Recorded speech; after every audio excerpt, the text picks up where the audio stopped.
Hello friends, आप सभी का हमारे यूट्यूब चैनल पे स्वागत है। अगर आप हमारे यूट्यूब चैनल पे पहली बार आए हो तो मैं डॉक्टर अनुज गोस्वामी आपका अपने यूट्यूब चैनल पे हार्दिक स्वागत करता हूं। फ्रेंड्स, मलद्वार संबंधित जितनी भी जानकारियां हैं या इससे संबंधित जितने भी रोग हैं उन सबको हम आपके सामने समय समय पर लेके आते रहते हैं और हमारी कोशिश ये होती है कि किसी भी तरीके से समाज के अंदर मलद्वार को लेकर जितनी भ्रांतियां फैली हुई है वो पूर्ण रूप से खत्म हम कर सकें। और फ्रेंड्स, इसी कड़ी को आगे बढ़ाते हुए हम कोशिश रेगुलर करते रहते हैं। फ्रेंड्स, इस कड़ी को आगे बढ़ाते हुए जो आज हम आपके सामने टॉपिक लेके आए हैं उसको लेके भी समाज के अंदर बहुत भ्रांतियां फैली हुई है। लोग जगह जगह के विज्ञापन देख के मेडिकल स्टोर से या इधर उधर डॉक्टरों से दवाइयां जड़ी बूटी खाते रहते हैं, नए नए नुस्खे आजमाते रहते हैं। फ्रेंड्स, जो आज का हमारा टॉपिक होने वाला है वो ये है कि मलद्वार के जो बाहर के मस्से होते हैं उसके अंदर किसी भी तरह की कैटेगरी के मस्से हो सकते हैं। क्या वो किसी भी तरह की दवाई से खत्म हो सकते हैं? क्या कोई ऐसा नुस्खा है जो उनको खत्म कर सके? बहुत पेशेंट्स के दिमाग में भ्रांति फैली हुई है कि मलद्वार के बाहर के मस्से हैं। पेशेंट्स मेरे को कमेंट बहुत करते हैं, सर मेरा मस्सा बाहर निकलता है, उंगली से अंदर करना पड़ता है, सर क्या उस मस्से का किसी दवाई से खत्म हो जाएगा? सर कोई दवाई बता दीजिए प्लीज। सर मेरे को ब्लीडिंग बहुत ज़्यादा होती है, मेरे मस्से सर बाहर रहते हैं, मेरे को दर्द बहुत ज़्यादा होता है, सर कोई दवाई बता दीजिए। तो फ्रेंड्स, आज इसी तरह के टॉपिक को लेकर मैं बात करने वाला हूँ और आपको समझाने की कोशिश करूंगा कि मलद्वार के बाहर के मस्से के अंदर सबसे बेस्ट ट्रीटमेंट क्या हो सकता है। ठीक है फ्रेंड्स, चलिए शुरू करते हैं अपनी वीडियो।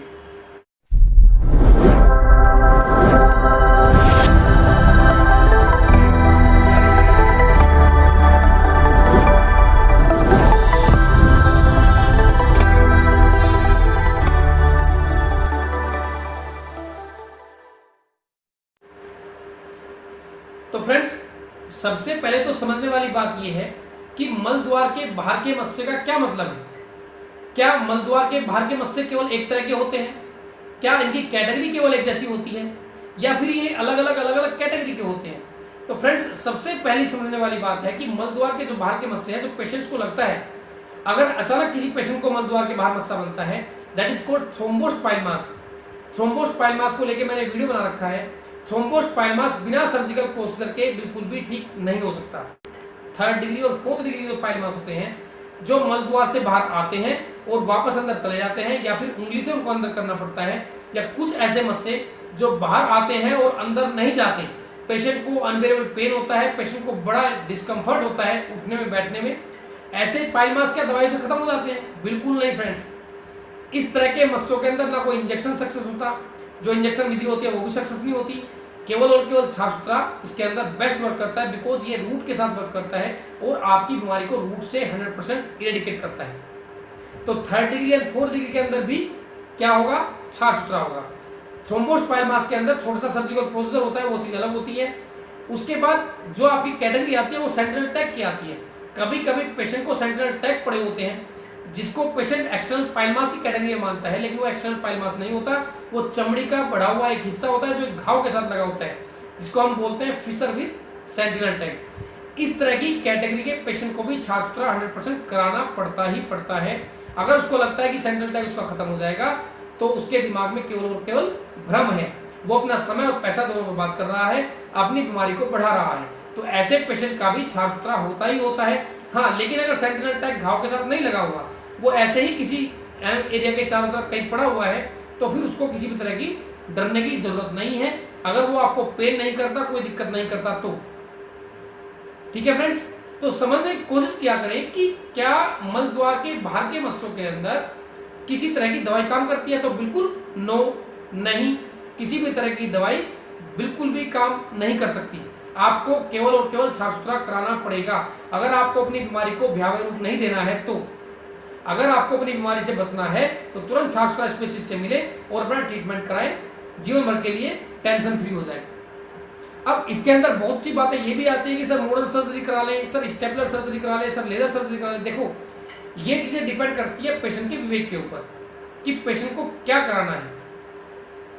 पेशेंट को साफ सुथरा कराना है, पेशेंट ट्रेडिशनल टेक्निक को ज्यादा अच्छा पसंद करता है कि पेशेंट लेजर टेक्निक को पसंद करता है, जो विदेशों से आई हुई टेक्निक है पेशेंट उसको पसंद करता है, क्योंकि पेशेंट को साइड इफेक्ट्स इस तरह की टेक्निक के बहुत ज़्यादा देखने को मिलते हैं। और ऐसे पेशेंट्स के पास हमारे पास बहुत कमेंट भी आते हैं, बहुत फोन कॉल्स भी आते हैं कि सर मैंने लेजर कराया था, स्टेपलर हेमेटोटमी कराई थी, लेकिन सर मेरे को ब्लीडिंग कंट्रोल नहीं होती है, रेगुलर ब्लीडिंग चलती रहती है। बिकॉज कभी भी इस तरह की टेक्निक्स जो होती हैं वो हेमोरॉइड्स के रूट के ऊपर वर्क नहीं करती, जिसकी वजह से पेशेंट को प्रॉब्लम क्रिएट होती है। और एक ऐसे भी कमेंट्स बहुत आते हैं कि सर मैंने मॉडर्न सर्जरी से ऑपरेशन कराया था, लेकिन सर मेरा अब मलद्वार जो है वो टाइट हो चुका है, बहुत ज़्यादा मोशन करते समय मेरे को तकलीफ होती है। ये वाली प्रॉब्लम भी बहुत ज़्यादा इस तरह के पेशेंट्स को देखने को मिलती है। और ऐसे पेशेंट्स को भी देखने को मिलती है जो केवल धागे से ट्रीटमेंट कराते हैं, जो केवल सर्जिकल थ्रेड होते हैं उनसे ट्रीटमेंट जो कराते हैं। जब बंगाली डॉक्टर के पास, कोई मद्रासी डॉक्टर के पास चला जाता है, तो ऐसे डॉक्टरों के पेशेंट्स जो होते हैं उनको भी कोई ना कोई प्रॉब्लम, जैसे एनल स्टेनोसिस हुआ जिसको हम गुदा का संकुचन बोलते हैं, ऐसी प्रॉब्लम कभी कभी परसिस्ट कर जाती है। लेकिन छाछ सूत्रा के बाद इस तरह की प्रॉब्लम परसिस्ट नहीं करती, इस तरह की प्रॉब्लम बिल्कुल भी नहीं होती। हम इसके अंदर ये नहीं कहेंगे कि छाछ सूत्रा के सभी पेशेंट 100 के 100% ठीक हो जाते हैं। इसके अंदर कभी कभी क्या होता है फ्रेंड्स, डॉक्टर टू डॉक्टर भी ये चीजें वेरी करती हैं। कुछ डॉक्टर बहुत ज्यादा एक्सपीरियंस होल्डर होते हैं जो पेशेंट का ट्रीटमेंट बहुत अच्छे तरीके से कर पाते हैं, और कुछ डॉक्टर नए होते हैं या कुछ डॉक्टर लापरवाह किस्म के होते हैं। जैसे गवर्नमेंट हॉस्पिटल के अंदर बहुत डॉक्टर होते हैं जो पेशेंट की केयर प्रॉपर रूप से नहीं कर पाते, जिसकी वजह से पेशेंट को नए नए कॉम्प्लिकेशंस हो जाते हैं। तो इसका मतलब बिल्कुल भी ये नहीं है कि छाछ सूत्रा बेकार पद्धति है। छाछ सूत्रा बेस्ट पद्धति है, ऑल ओवर वर्ल्ड बहुत अच्छी पद्धति है, और आप इसके ऊपर बिल्कुल आंख मूंद के विश्वास कर सकते हैं। छाछ सूत्रा को हम मलद्वार की सबसे अच्छी पद्धति मानते हैं।